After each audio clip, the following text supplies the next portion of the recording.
Hello everyone, कैसे हो आप सब। I hope you all are doing well. तो आज का हमारा टॉपिक है मोटिवेशन थ्योरीज। तो पहले थ्योरीज बताने से पहले आपको मोटिवेशन का मतलब पता होना चाहिए। मोटिवेशन का मतलब होता है कि किसी सामने वाले पर्सन को इतना इंस्पायर करना, इतना प्रेरित करना कि वो कुछ एक्शन करे और अपने गोल्स को अचीव कर सके। समझ आई? मोटिवेशन का मतलब क्या होता है कि इंस्पायर करना ताकि वो अपने गोल्स को अचीव कर सके। देखो मैंने यहाँ पे लिखा भी हुआ है, एक मिनट।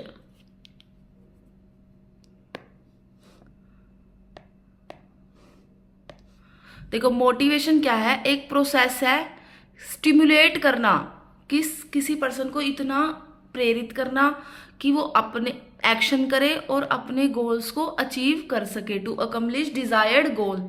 समझ आई?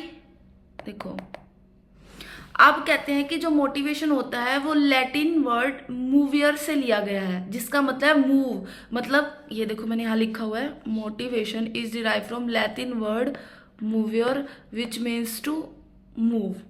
सिंपल भाषा में कहूँ तो मोटिवेशन मतलब है किसी को इंस्पायर करना ताकि वो कुछ एक्शंस करे और अपने गोल्स को अचीव कर सके। अब मोटिवेशन कई टाइप का हो सकता है, दो बेसिकली टू टाइप्स का होता है। First one is positive motivation, second is non वो नेगेटिव मोटिवेशन। पॉजिटिव मोटिवेशन की किसी को ऐसे मोटिवेट करना कि अगर तू ये अच्छे से करेगा तो तेरे को आगे मैं इंक्रीमेंट दूंगा, या उस टाइप का पॉजिटिव मोटिवेशन हो गया।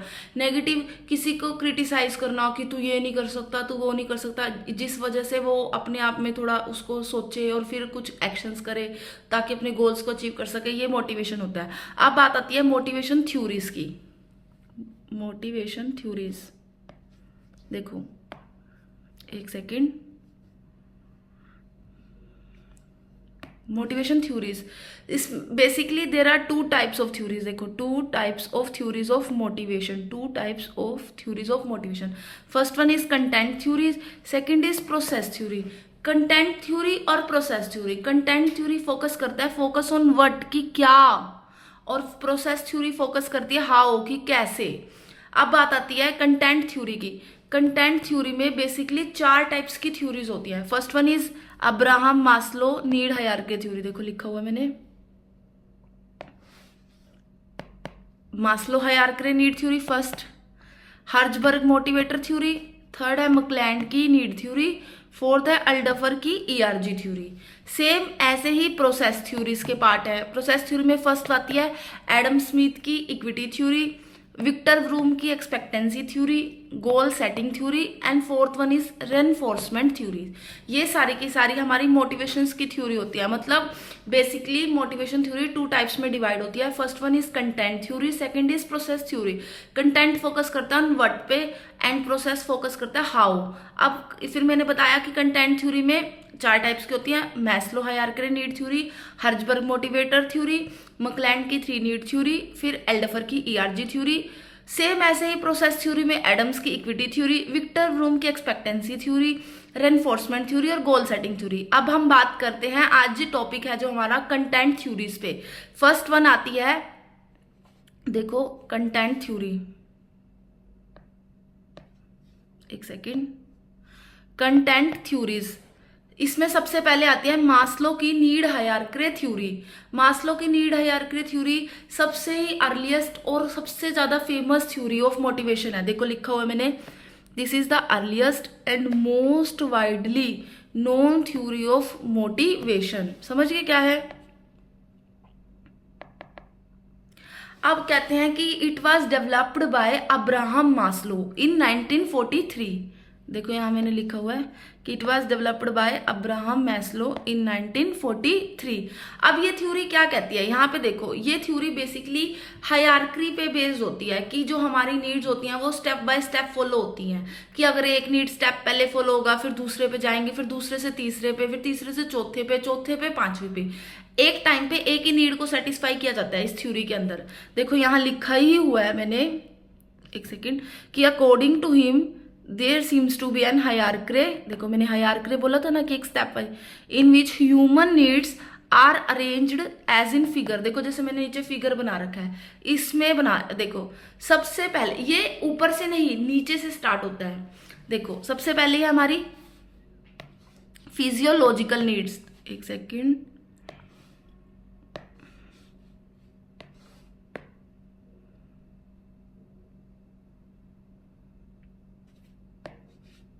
फिजियो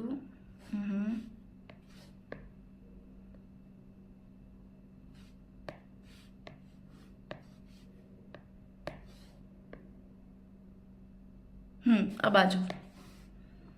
सबसे पहले आती है हमारी फिजियोलॉजिकल नीड्स। फिजियोलॉजिकल नीड्स मतलब हमारी सबसे बेसिक नीड्स, सबसे बेसिक नीड। बेसिक नीड में क्या होता है, सबसे पहले हमें क्या चाहिए होता है, रोटी, कपड़ा और मकान। तो सबसे पहली नीड जो ह्यूमन की होती है वो क्या होती है, रोटी, कपड़ा और मकान। और ये किसके अंदर आता है, सबसे फिजियोलॉजिकल नीड्स के अंदर, ठीक है। इसके बाद आती है हमारी सेफ्टी नीड्स। सेकेंड नीड है हमारी सेफ्टी नीड्स। सेफ्टी में देखो, अब मुझे रोटी, कपड़ा, मकान मिल गया, इंसान को रोटी, कपड़ा, मकान मिला, उसके बाद वो क्या चाहेगा कि उसे सेफ्टी मिले, सिक्योरिटी मिले। तो सेकंड नीड क्या आती है हमारी, सेफ्टी नीड्स। देखो इसमें लिखा हुआ मैंने safety and security. Third need है, देखो ये हमारी थी फर्स्ट, ये थी हमारी सेकंड। अब हमारी थर्ड नीड आती है सोशल नीड्स। अब देखो सबसे पहले मुझे रोटी, कपड़ा, मकान मिल गया, फिर मेरी सेफ्टी भी होगी, सिक्योरिटी भी होगी। फिर अब मैं क्या चाहती हूँ कि मुझे जो समाज में मतलब मेरे से लोग मिले जुले, मेरे से दोस्ती करे, मतलब मेरा एक, मुझे लोग जानते हों कि भाई मेरे से भेदभाव ना हो, मैं कहीं जाऊं तो मुझे रिकॉग्नाइज करे, फ्रेंडशिप करे। ये सारी की सारी सोशल नीड्स के अंदर आती है, ठीक है। देखो लिखा हुआ मैंने फ्रेंडशिप एंड सोशल कनेक्शंस चाहती हूँ। अब हमारी फोर्थ नीड होती है, देखो अब ह्यूमन को सब रोटी, कपड़ा, मकान मिल गया, उसको सेफ्टी मिल गई, सिक्योरिटी मिल गई, उसको सोसाइटी में पहचान भी मिल गई, उसके दोस्त वगैरह भी बन गए। फिर फोर्थ नीड आती है एस्टीम नीड, मतलब प्राइड। उसको चाहिए कि मेरे को प्रेस्टीज, अकम्पलिशमेंट में, मतलब कि मुझे लोग जानने हैं मेरे नाम से, ये सब चीजें जानते हैं, उसमें आते हैं एस्टीम नीड्स में। अब फोर्थ आती है हमारी, फिफ्थ आती है हमारी self actualization need. Self actualization need क्या होता है कि अब इसमें हम बात करते हैं खुद की सेल्फ फुलफिलमेंट की। जैसे कोई मेरा कुछ पोटेंशियल्स की बात होती है इसमें कि अब देखो मेरे को रोटी, कपड़ा, मकान मिल गया, मुझे सिक्योरिटी मिल गई, मुझे मेरी सोशल समाज में भी लोग, मेरी दोस्ती बन गई, मुझे लोग जानने भी लगे। अब मैं अपने पैशन को फॉलो करूंगा। अब मेरे जैसे फॉर एग्जाम्पल मुझे म्यूजिक पसंद है तो मैं म्यूजिक सीखना पसंद करूंगा, म्यूजिक करूंगा, ऐसे मतलब अब मैं अपने पोटेंशियल, अपने ऊपर फोकस करूंगा, उसको बोलते हैं हम सेल्फ एक्चुअलाइजेशन नीड। तो ये 5 नीड्स होती हैं मास्लो की हायरार्की के अकॉर्डिंग, जो ह्यूमंस की होती हैं, जो हर एक, इसी पे ही बिहेवियर डिपेंड होता है इंसान का। देखो मैंने यहाँ पे बता रखा है, एक सेकेंड, देखो behaviour of a people is based on their need, कि मतलब जो जैसे जैसे जैसी जैसी नीड मांगेगा इंसान, बिहेवियर भी उसका उसी के अकॉर्डिंग होगा। और कहते हैं कि जो ये नीड्स होती है ना, हायरार्की के नेचर में होती हैं, ठीक है। एक टाइम पे एक ही नीड फॉलो पूरी होगी। अगर सबसे पहले मुझे रोटी, कपड़ा, मकान चाहिए होगा, रोटी, कपड़ा, मकान वाली नीड पूरी होगी तभी मैं दूसरी नीड पे जाऊंगी। अगर ऐसा होगा कि अगर सपोज मेरा रोटी, कपड़ा, मकान वाली नीड तो पूरी नहीं हुई, उस सीधा मैं सोशल पे जाऊं, तो वो ऐसा पॉसिबल नहीं है। समझ आई मास्लो की नीड हायरार्की थ्योरी क्या होती है। अब नेक्स्ट थ्योरी है हमारी हर्ज़बर्ग की मोटिवेशन थ्योरी। सेकेंड थ्योरी है हमारी हर्ज़बर्ग की मोटिवेशन थ्योरी। इस थ्योरी को किसने दिया था, फ्रेडरिक हर्ज़बर्ग ने। देखो मैंने लिखा हुआ है, this theory was given by Frederick Herzberg in 1959। इस थ्योरी को एक और नाम से भी जानते हैं, क्या है वो नाम, 2 फैक्टर थ्योरी। पेपर में आपके एग्जाम में ऐसे भी पूछ सकते हैं कि 2 फैक्टर थ्योरी किसको कहते हैं, और 4 ऑप्शंस दे देंगे। मैकलैंड, वो 3 नीड थ्योरी को बोलते हैं, रेनफोर्समेंट थ्योरी को बोलते हैं, गोल सेटिंग को बोलते हैं, और चौथा दे देंगे आपको हर्ज़बर्ग की थ्योरी को बोलते हैं। तो 2 फैक्टर थ्योरी, हर्ज़बर्ग की थ्योरी को हाइजीन थ्योरी को बोलते हैं, समझ गए। इस थ्योरी में उसने, जो फ्रेडरिक हर्ज़बर्ग है, उसने 2 चीजों के बारे में बात की है। देखो ही टॉक्ड अबाउट 2 थिंग्स। वो थिंग्स कौन कौन सी है, फर्स्ट उसने हाइजीन फैक्टर के बारे में बात करी है, सेकंड उसने मोटिवेशनल फैक्टर के बारे में बात करी है। अब आती है हाइजीन फैक्टर, या देखो ये लिखा हो, हाइजीन फैक्टर को हम मेंटेनेंस फैक्टर भी कहते हैं। ये वो फैक्टर होते हैं कि अगर ये फर्म में, मतलब कंपनी में प्रेजेंट हैं, तो इससे कोई इफेक्ट नहीं पड़ेगा कि भाई इससे कुछ हो रहा है, भाई इससे लोग सेटिस्फाई होंगे। लेकिन सबसे इंपॉर्टेंट बात, अगर ये नहीं मिले ना तो लोग डिससेटिस्फाई हो जाएंगे, ठीक है। देखो यहां लिखा ही हुआ है मैंने कि इफ एक सेकेंड, हाँ देखो, if it is present in the firm then it did not satisfy. अगर ये प्रेजेंट होंगे तो ये सेटिस्फाई नहीं करेंगे एम्प्लॉयज को, लेकिन अगर ये एब्सेंट हो गए तो ये डिससेटिस्फाई जरूर कर देंगे एम्प्लॉयज को। समझ आई बात क्या है कि मेंटेनेंस फैक्टर या इसको हम हाइजीन फैक्टर भी कहते हैं, ये वो फैक्टर्स होते हैं कि अगर ये फर्म के अंदर प्रेजेंट है तो ये एम्प्लॉयज को सेटिस्फाई नहीं करेंगे, लेकिन अगर ये एब्सेंट हो गए तो ये डिससेटिस्फाई जरूर कर देंगे, इसलिए इसको डिससेटिस्फायर भी कहा जाता है। देखो इसको बोलते हैं डिससेटिस्फायर। समझ गए?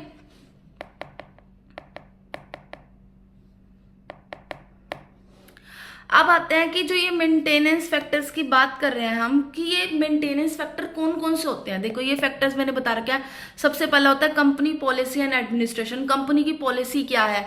दूसरा टेक्निकल सुपरविजन्स। ये 10 फैक्टर्स होते हैं बेसिकली, 10 के 10 ध्यान रखने हैं। इसमें ऐसा नहीं है कि आप कोई भी एक छोड़ दोगे, 10 के 10 पूरे के पूरे मेंटेनेंस फैक्टर याद रखने हैं। अगर ये 10 के 10 फैक्टर प्रेजेंट होंगे कंपनी के अंदर तो कंपनी के जो एम्प्लॉयज है वो सेटिस्फाई नहीं होंगे, लेकिन अगर ये गलती से भी इनमें से कोई भी एक फैक्टर एब्सेंट हो गया तो डिससेटिस्फाई जरूर हो जाएंगे।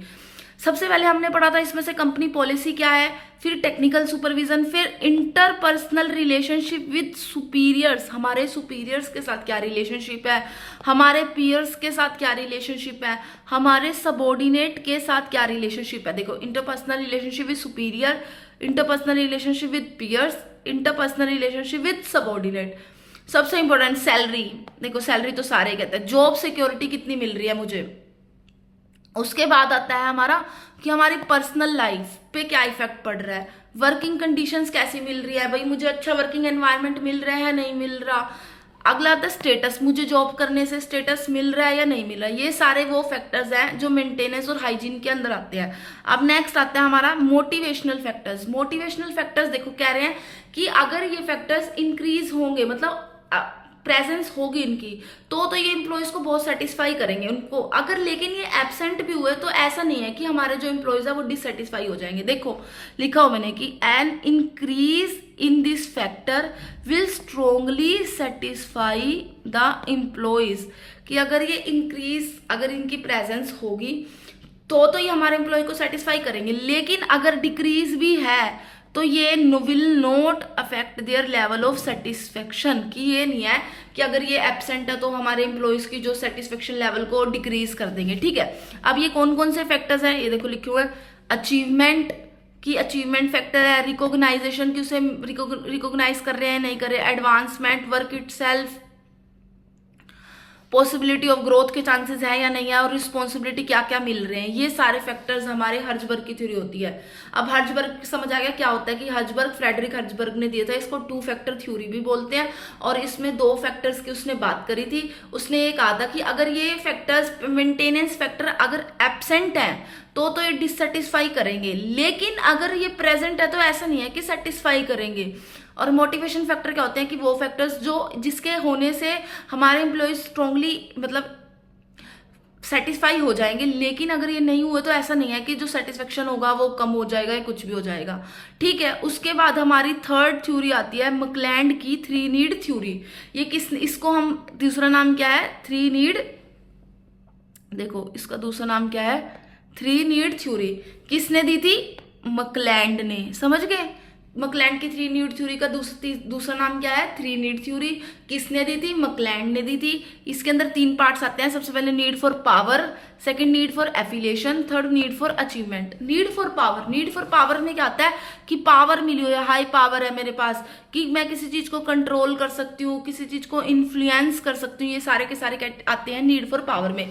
सेकेंड पॉइंट है हमारा, देखो पहला need for power, second need for, एक सेकेंड, सेकेंड है हमारा नीड फॉर एफिलिएशन। इसमें प्लेजर है कि सारे के सारे भाई मैं अपनी सोसाइटी में कैसे सबसे बात कर रही हूँ, कैसे बिहेव कर रही हूँ, सोशल रिस्पॉन्सिबिलिटी, ये सारी की सारी नीड फॉर एफिलिएशन में आती है। थर्ड पॉइंट है हमारा नीड फॉर अचीवमेंट, कि मेरे अंदर बहुत इंटेंस इच्छा है कि मैं किसी चीज को अचीव करूं, किसी चीज में। अब ऑफकोर्स मैं अपने गोल्स को ही अचीव करने की कोशिश करूंगी, ठीक है। लेकिन सबसे इंपॉर्टेंट बात, ये सबसे इंपॉर्टेंट बात है, देखो इसको स्टार मार्क कर दो, कि जो एक मैनेजर होता है ना वो इफेक्टिव मैनेजर तभी होगा जब उसके अंदर किसी चीज को अचीव करने की और पावर को सही करने की यूज होगी, लेकिन वो लो होगा किसमें, एफिलिएशन में। मतलब वो ज्यादा रिलेशनशिप वगैरह पे ध्यान नहीं देगा कि मुझे सोसाइटी को खुश रखना है या लोगों से मतलब वो रखना है तालमेल, मैं ज्यादा बातें करूं। उसका मेन फोकस किस पे होगा कि मैं कुछ अचीव कर सकूं। देखो यहाँ लिखा हुआ है effective managers has high on achievement and power and low on affiliation. समझ गए, ये है हमारी मकलैंड की 3 नीड थ्योरी। अब बात आती है हमारी 4th नीड की थ्योरी है जो हमारी, वो है एल्डफर की ईआरजी थ्योरी। ठीक है, अब एल्डफर की ईआरजी थ्योरी क्या है, एक सेकेंड, किसने दी थी, एल्डफर ने दी थी इसको। ठीक है, इसमें जो 3 वर्ड्स ईआरजी स्टैंड फॉर, किससे ईआरजी का मतलब क्या होता है। सबसे पहले ईआरजी का मतलब ई से मतलब है एग्जिस्टेंस, एक सेकेंड, एग्जिस्टेंस। आर का मतलब स्टैंड फॉर रिलेटेडनेस एंड जी का मतलब है ग्रोथ। ठीक है, ये क्या है, ये थ्योरी, एक सेकेंड, ये थ्योरी एक्सटेंशन है किसकी, Maslow hierarchy need theory. Maslow hierarchy need theory अभी हमने पढ़ी थी जो 5 स्टेप्स में आती है। तो जो ये एल्डफर की ईआरजी थ्योरी है ना, ये मास्लो की ही थ्योरी का एक्सटेंशन है। ठीक है, अब ई में क्या मतलब होता है, ई स्टैंड्स फॉर एग्जिस्टेंस। एग्जिस्टेंस में क्या क्या आता है, जो हम भी मैंने बताया मास्लो की नीड हायरार्की थ्योरी में आता है। तो इसमें मास्लो के 2 स्टेप्स आते हैं। सबसे पहले physiological, second security needs. Physiological में हमने क्या पढ़ा था, याद हो तो, फूड क्लॉथ शेल्टर की बेसिक नीड है, और सिक्योरिटी में कि मुझे सेफ्टी होनी चाहिए, फिजिकल डेंजर वगैरह से सबसे सेफ्टी होनी चाहिए।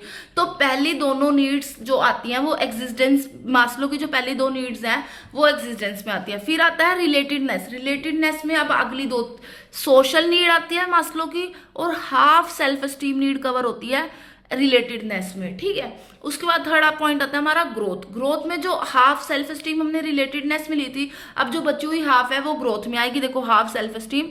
और 5th आती है जो हमारी नीड होती है मास्लो की, सेल्फ एक्चुअलाइजेशन नीड। ठीक है, समझ गए क्या होता है कि ईआरजी थ्योरी, जो हमारी ईआरजी थ्योरी है एग्जिस्टेंस, रिलेटेडनेस एंड ग्रोथ, ये अब्राहम मास्लो की थ्योरी का ही एक्सटेंशन है। इसमें एग्जिस्टेंस में पहली 2 नीड्स आती है मास्लो की, कौन कौन सी, फिजियोलॉजिकल और सेफ्टी। फिर आते हैं रिलेटेडनेस। रिलेटेडनेस में भी अगली 2 नीड्स आती हैं, सोशल और हाफ सेल्फ एस्टीम आती है। ग्रोथ में हाफ सेल्फ एस्टीम जो बची हुई रहेगी और सेल्फ एक्चुअलाइजेशन नीड आती है। लेकिन अब देखो यहां मैंने एक बात लिखी है कि जो पीपल होते हैं वो क्या करते हैं, पीपल कोशिश करते हैं कि सबसे पहले वो अपनी लोअर नीड को सेटिस्फाई करे, तभी जब लोअर नीड सेटिस्फाई होगी ऑब्वियस सी बात है तभी तो वो हायर नीड की तरफ जाएगा। अगर उसको पहले ही रोटी कपड़ा मकान नहीं मिला, सेफ्टी नहीं मिली, तो वो सेल्फ अपने सपनों को कैसे पूरा करेगा, वो सेल्फ एक्चुअलाइजेशन नीड पे कैसे जाएगा। समझ आई मैं क्या कहना चाह रही हूँ। तो ये थी हमारी मोटिवेशन की कंटेंट थ्योरीज। कौन कौन सी थी कंटेंट थ्योरी, अब्राहम मास्लो की need hierarchy theory, Frederick Herzberg की हाइजीन थ्योरी, मकलैंड की 3 नीड थ्योरी और ईआरजी थ्योरी एल्डफर की। समझ गए, ये था हमारा आज का टॉपिक। अगर आपको आज कोई इस वीडियो में कोई दिक्कत है या कोई मैसेज, कोई बात समझ नहीं आई है तो मुझे कमेंट बॉक्स में मैसेज करें। Thank you.